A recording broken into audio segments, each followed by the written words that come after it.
Well then, live from the streets of Midgar, Sector 7, we go live now to James Paley, who's been playing Final Fantasy VII Remake for the last 48 hours non-stop. James. Yes, sir. How are things? Things are pretty damn cool. That's what things are. Things are pretty damn cool. Ooh.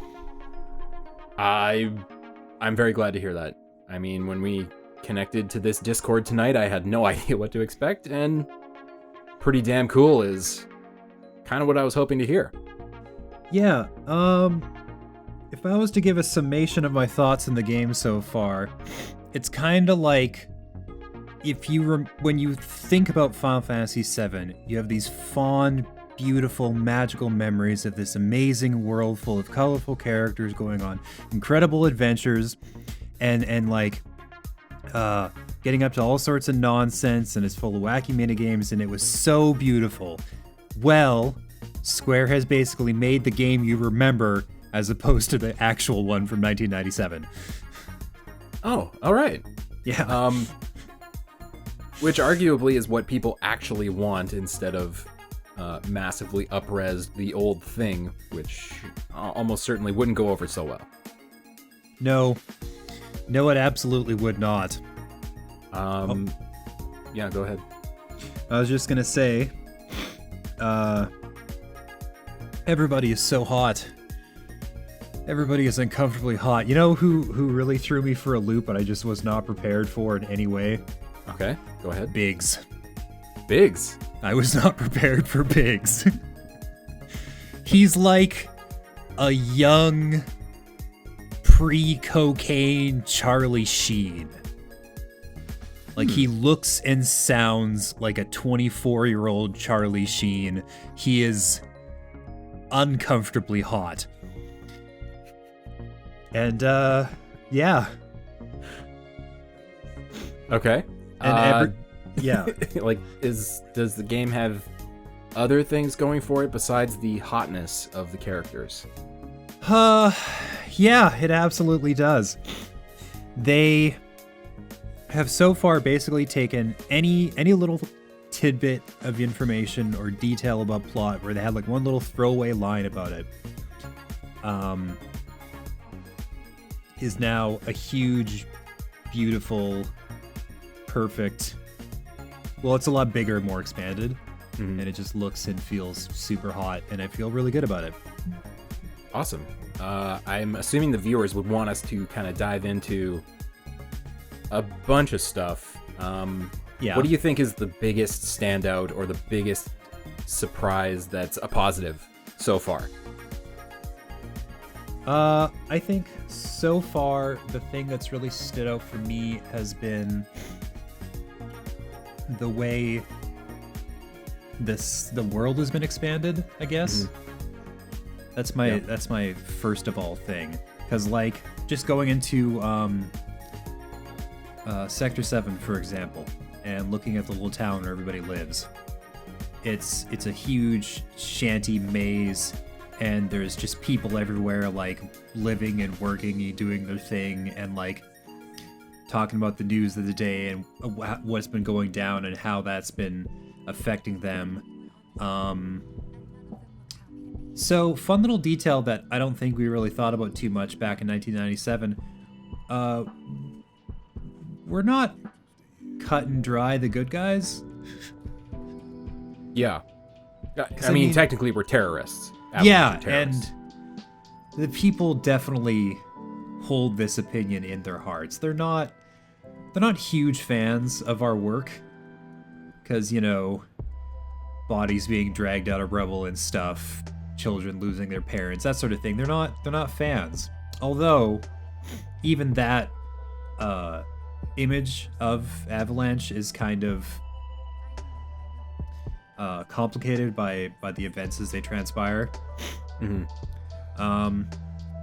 And like, they've really tried to flesh out that element of the narrative where it's what's Shinra's role in what's been happening in the city, what's Shinra's role in like the terrorist action, what's Avalanche been doing, how big is Avalanche actually, just little details like that. I found that really fascinating, the way the story's been fleshed out properly. Like, I have no trouble believing this is going to be a 45 hour story just based on how it's been blown up a little bit. And another standout thing I've noticed is that just everybody in general seems to have a lot more personality, but it's all based on what we saw in the original game. So none of it's like straight out of left field, but with some characters, they didn't have a lot to work with, and so it's really interesting seeing what they've created based on this like rough sketch that was available in the original game. So like Jessie, for example, another member of Avalanche, didn't have a whole lot going on, but she has a whole goddamn story in here, and it's compelling and interesting. Oh, that's awesome. Like, yeah. When I played the demo, I think maybe that was the biggest thing I was surprised by. I was like, oh, Jessie seems kind of awesome. I hope they go somewhere with this, and I am very pleased that they do go somewhere with that. They absolutely do. I'm not blown away with how they've fleshed out Wedge's character, because he was like, man, I'm pretty hungry sometimes, and they're like, well, I guess that's his personality. Hungry man Wedge looking for his next sandwich. One thing I want to ask about, because I think people are pretty sensitive to the idea of having politics shoehorned into their video games these days, and I don't think that's because people have a problem with political statements in games or in media, but the way people go about it, or the way developers go about it, and making it very obvious what they are paralleling. How do you feel Square is doing with that side of things, being that this is a game centered around eco-terrorism? I think it has exactly the same amount of political, gender normative, or like like all of the shit that people are gonna be like, oh, I don't want this woke nonsense in my game. It's everything that was already in Final Fantasy VII. Like, none of it is new. But I still feel like people will latch on to some things, be like, oh, I remember when video games weren't about this, and I'll say I don't, because this is all from the OG version of the game. Like the Wall Market, which I just got to. It's gonna have some shit in it that's gonna have some people, I don't know, reacting poorly, but it's kind of a charged, strange section of the game, and I would expect nothing less. As far as the like political stuff that's in there, I think it's very handled as well as it could be, given the like weird nature of the story. Yeah, they're a little bit handcuffed by the 1997-ness of the original game, but that's pleasing to hear that they are modernizing, but not, going overly, look how woke we are. It's more, here's the story that we were given, and we've brought it to the present day. Yeah, you're never really in danger of too much wokeness, I guess. I hesitate to use that word. It's kind of charged. Yeah, it sure is. But you're never in danger of that from like a big tent Japanese developer in the first place. Yeah, that's true. I wouldn't particularly worry about that. So one other thing, there's like several hundred other things that I'm very interested in hearing about, but the one that's kind of coming to mind now is the magic and materia system. Okay, fair enough. So the magic system is about what it was, although they've expanded how the weapons work, and it's fucking dope. Yes.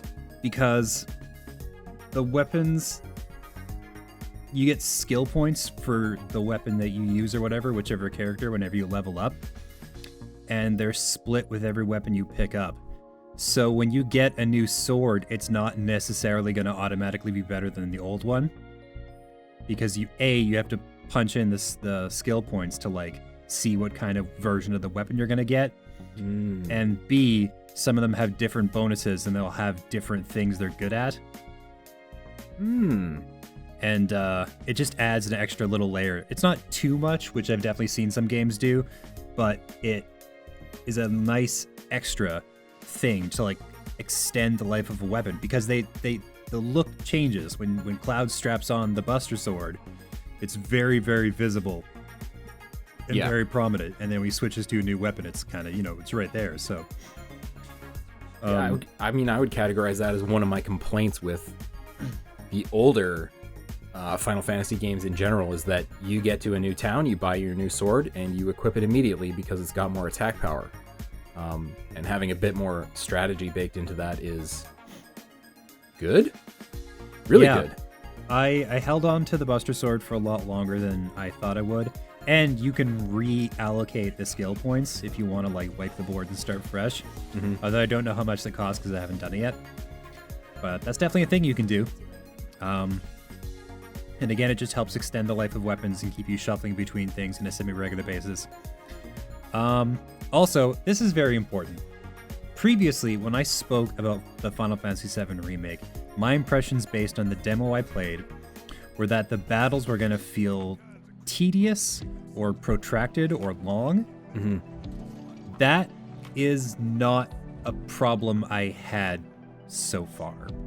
Because generally, because I've got it set at the normal difficulty, I'm mostly just working my ass off to make sure I stay alive. There was one basic side quest fight I went through 8 times before I actually succeeded because... Wow. Yeah, here's a fun tip, boys and girls, about Final Fantasy games. They've evolved so that you don't have to do any grinding. The trade-off is that you sort of have to get good if you want to live. Which is fun, which I appreciate, which keeps it from getting dull or boring. But, ho damn, some of those basic little battles really did a number on me.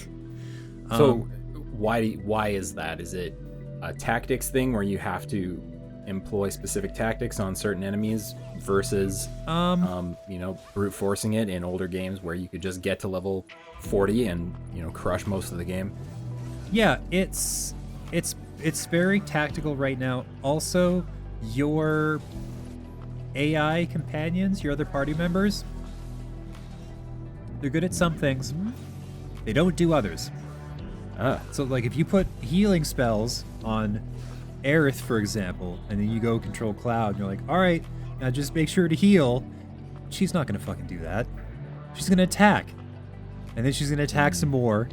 And then she'll look confused when you're smeared against the fucking concrete by, like, some massive brute of an enemy.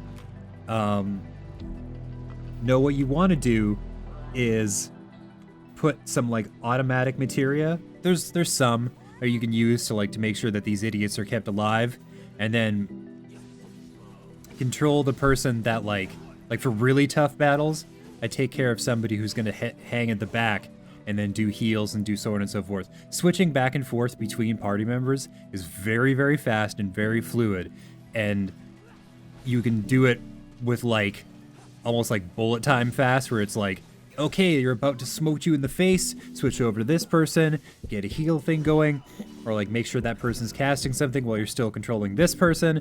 So there's systems put in place, but you can't just set somebody loose and expect them to do what you want, because they won't. And the faster you learn this, the better. Okay. I can tolerate that, because it sounds like an intentional gameplay mechanic versus shit AI programming, which I think was a big problem in Final Fantasy 15, which this game is heavily based on from a mechanics perspective. Yeah, combat-wise, there's definitely some similarities. I think the idea or the design is that you're, from all intents and purposes, controlling everybody, because, like, you've got the abilities that kick in when you have enough of an ATB charge built up. And I think you're supposed to, for optimal combat efficiency, be cycling between these abilities with the different characters as quickly as you possibly can. So really what you should be doing is using every party member all the time. And there's definitely been fights where I would get crushed because I was misutilizing various party members. And then I would come back and be like, oh, well, no, actually what I want to do is use this person for this. Like Barrett will take care of like distant enemies like turrets and shit. And then Tifa will kind of be there. I haven't really figured out a use for her yet. That was going to be my next question. Does it feel good to beat up fools with Tifa? Oh, it's awesome. But it's kind of like you're playing a fighting game and everybody else is playing an RPG. So you have like uppercuts and strikes and dive kicks and all these crazy moves, but like placement and like timing is really important.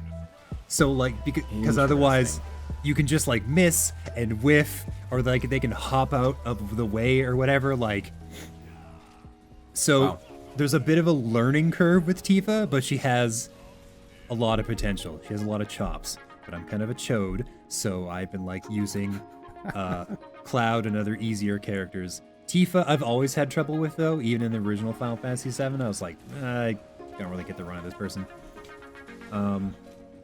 So character side, we're at your point, like 15 hours in. We're looking at Cloud, Barrett, Aerith, Tifa, correct? So far, that's correct. Yeah, I was kind of curious if some of those other Avalanche members might slot in temporarily, or how that might roll. So far, no. So far, they've just been like support staff. Like you'll get one of them, like if it's a big battle, they'll hang from the back or like launch missiles or shoot or whatever, or like distract enemies by running away from them while they chase that person, and then you go up behind them and crush their heads or whatever. Yeah, the support staff are interesting and they add flavor to the battle. I think it's mostly just to make things more dramatic. Yeah, gotcha. Yeah. You mentioned being like dramatic, which is definitely what I would characterize the demo as having been, because obviously it's the bombing mission. That's all drama. Yeah. To really, kickstart things. What are the down moments like? Like after, say, that intro where you escape the first reactor and you're in Sector 7, what's that like? Is it very Final Fantasy, like go house to house talking to people, or what's the vibe? The vibe, I would say, is like once you get out of the original bombing mission, there's a bunch of story content where you're kind of establishing your connection to the various characters. There's some fetch quest stuff you can participate in, which I almost always do, even though it's kind of like a time-sensitive experiment I'm in the middle of here. And like there's little like extra questy, fun, goofy stuff you can do around the town to sort of flesh out your character and the connections with the different people. Little combat tests. Once after the bombing mission, there's a bit of a slow phase where you're like just being introduced to people and what they can do, but the missions move pretty fast after that point. There's a pretty healthy smattering of like reasonably tough bosses. It hasn't started getting really crazy until I got to like Sector 5, and then I started dealing with a lot of like actually pretty difficult opponents. Also the Turks. Fuck those guys. Not huge fans. I mean, I love the characters, but the battles are somehow mechanically different than other battles in Final Fantasy VII. Like it's not like you have a whole new set of controls to master, but like fighting a skilled human opponent is a very different experience than fighting monsters or machines. Like there's like different timing, different rhythms, different attacks you have to deal with. Sometimes dodging works, sometimes blocking is what you have to do. Sometimes they'll give little cues and signals as they're about to make a certain move. Sometimes you're fighting rude, which is Again, fuck that guy, but, it's fine. Everybody's going to have different ups and downs depending on which characters they're having to deal with. Which one's Rude again? Is that the bald dude? Yes, the bald dude that doesn't talk very much. So, this would be very interesting to see if they brought this forward into this version of the game. In the original Final Fantasy VII, it's heavily implied, more so in some of the other translations than the English one because it's garbage, that Rude has a massive crush on Tifa. And gameplay-wise, he just won't attack her. Huh. They haven't run into each other yet, but I'm going to look out for that. Yeah, like, I can't remember. It was like an AG to Q run or something where they were just turning Tifa into this absolute beast.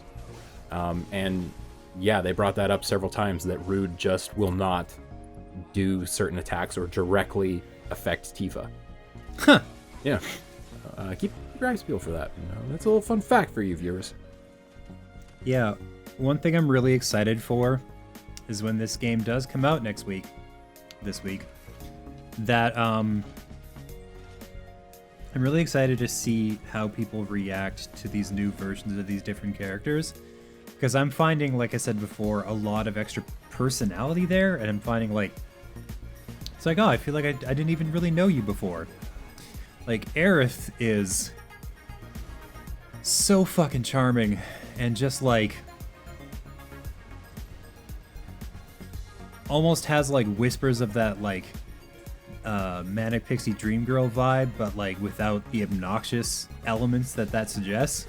Mm-hmm. Just a very compelling, charming, fascinating person. And everybody else has so much personality crammed into them. I really can't wait to see how people react to these different characters. I don't know, I love them all. They're so... I'm so amped to hear that. Yeah. To be honest, Final Fantasy VII is not really that close to my favorite Final Fantasy game. So if they can take what was, a solid core of a story and turn that into something that's really epic and really impactful, that'll be really something. That'll be something. Yeah. One thing I've really appreciated is that Cloud is really awkward. Oh, man. Yes. He's very stone-faced and very stoic, and he's really putting up this big tough guy front. But then anytime you have to make him be a human being outside of battle, he wavers somewhere between reticent and just straight up social misfiring. Nice. Yeah, I guess being a soldier is all he really knows, and he's not really good at other things. It's pretty great. Very interesting. That level of nuance kind of suggests to me that maybe the writing is pretty good. Yes. One thing I was thinking about that I hadn't really realized going into this, it's one of the things that makes Final Fantasy games, or more, at least some of the newer ones, more compelling to sit through dialogue for, is that they've for a long time been trying to give them a more dynamic cinematic feel to the cutscenes. Yeah. Instead of just two static characters shooting words at each other, people are you get close-ups of people's faces, or pans around to different sides, or people sort of lying down, or you know what I mean? It's very alive, very dynamic. It moves a lot. I feel like they've really amped that up for this game, so everything feels no matter how much dialogue you're sitting through, it never feels long. It's always nice and crisp and quick. That's amazing. As we're approaching 25, 30 minutes talking about this game, maybe we should wrap it up. But, James. Yes. We have big content plans for this game. Is that right? Yes, that is correct. We're going to have a full review coming in just a very short little while. Quick as I can get the game wrapped up, we're gonna have more gameplay footage put out. I'll see if I can get like some really sweet boss battle footage out there in the world. It's gonna be good. It's gonna be real good. Nice.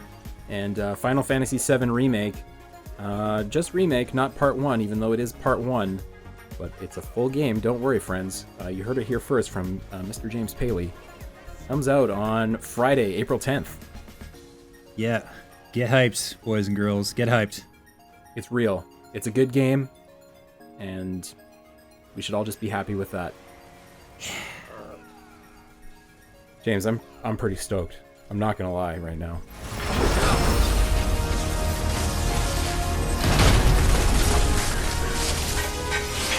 All clear. And stay there. Let's go. Sure. Aye, this way.